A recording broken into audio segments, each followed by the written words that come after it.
Stop. Don't move. Did you just decide to keep listening? You didn't. Your brain decided 4 seconds ago, and you're only finding out now. Right now, you think you're choosing whether to keep watching this, whether to trust what I'm saying, whether to close this and move on. Those decisions? Already made, before you felt like you were deciding, before you even showed up. So, what's actually controlling your choices? In 1983, neuroscientist Benjamin Libet ran an experiment that quietly broke something most people believe about themselves. He had subjects sit in front of a clock and do one simple thing: flex their wrist whenever they felt like it. No external cue, no countdown, just move when you decide to move. While they did this, Libet measured 2 things: when the person said they consciously decided to move, and when their brain showed electrical activity preparing for that movement. The results? Brain activity started 350 to 400 milliseconds before the person felt they'd decided. If that sounds impossible, that's because it contradicts the core story you tell yourself about being in control. But here's where it gets uncomfortable. This means that by the time you experience, "I'm deciding to do this," your brain has already committed. Not in a philosophical way, in a measurable, you can see it on a screen way. The decision has been made. Neurons have fired. Motor systems have engaged. What you call deciding is you becoming aware of something that's already in motion. You're not the author. You're the narrator arriving late to the scene. And this isn't just about wrist movements in a lab. Because Libet found 400 milliseconds, less than half a second. But more recent studies have pushed that number even further. In 2008, neuroscientist John-Dylan Haynes used fMRI to scan people's brains while they made simple decisions. He found brain activity predicting those decisions up to 7 seconds before conscious awareness. 7 seconds. That's not a delay. That's your brain living in a different timeline than you are. So when I say 4 seconds, that's not an exaggeration. That's conservative. Your brain is making calls you won't know about for several seconds. And by the time you decide, it's already done. You are the last to know what you'll do. Think about the last time you got into an argument. Not a screaming match. Just a tense conversation where you said something you regretted. You remember it as, they said something, you felt defensive, then you chose your words. Except that's not how it happened. Here's the actual neurological timeline. At 0 milliseconds, they say the thing. Sound waves hit your ears.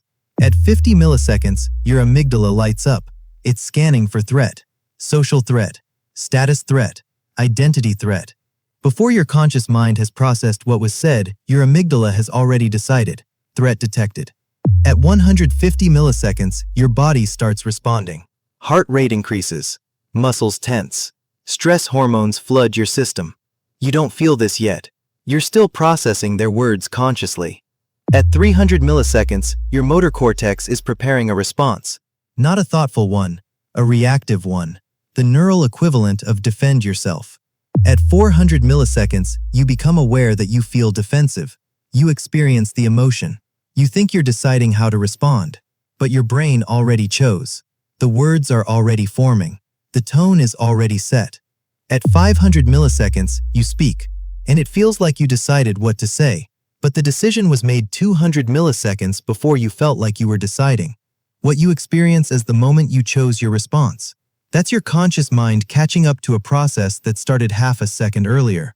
And most of your life works like this. Your brain acts. Then you become aware. Then you create a story about why you chose to act. In that order. Every single time. You think you're driving, except you're narrating a drive that's already happening. Right now, your brain is doing this with every choice you think you're making consciously. Whether to keep listening, whether to check your phone, whether to trust what I'm saying or dismiss it, your brain has already decided. The you that feels like it's deciding? That's just awareness arriving late. Think about this morning. When you woke up, you probably felt like you decided to get out of bed. But before that decision felt conscious, your brain was already running calculations. How much sleep did I get? What's the consequence of staying in bed? What's my energy level? What's the social cost of being late? And based on those calculations, most of which you had no awareness of, your brain decided. Get up or stay. Then, milliseconds later, you experienced I'm deciding to get up. But it wasn't a decision. It was a report. Your brain decided. Then it told you. Then you took credit for it. Or think about the last time you decided to stay in a relationship that wasn't working. Or the last time you chose to eat something you said you wouldn't. Or the last time you committed to a habit and then inexplicably stopped. You probably remember deliberating, weighing options, making a choice. But what if your brain had already decided based on factors you weren't consciously processing? Comfort, familiarity, fear of change, dopamine patterns, social conditioning. And then, after the fact, it handed you a neat little story called, "I decided because." If you've ever made a decision you immediately regretted and thought, "Why did I do that?" This might be why. And it's not a character flaw. It's timing. Here's what this actually means for you. You are not the author of your first impulse. That's automatic. That's your brain's pattern matching, threat detecting, habit running system doing what it evolved to do. But you are the editor. Because there's a gap. A small one, maybe 200 milliseconds, between when your brain initiates a decision and when you act on it. And in that gap, you can intervene. You can notice the impulse. You can question it. You can let it pass without acting on it. That's not the same as choosing what your brain decides. You can't control that, but you can choose what you do with what your brain decides. You're not the driver, but you do have a veto. That's not nothing. That's agency. Not the kind of agency we thought we had, the kind where we consciously author every choice, but the kind we actually have. The ability to notice, pause, and redirect.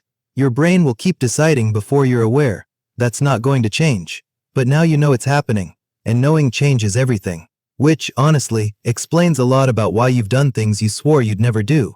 Your brain made a call before you arrived. And maybe the next time you feel a decision rising, the urge to say something, to click something, to reach for something, you'll catch yourself noticing, "Oh, that's my brain deciding, not me deciding." And you'll have a choice about what to do with that. Not the choice you thought you had, but the one you actually do.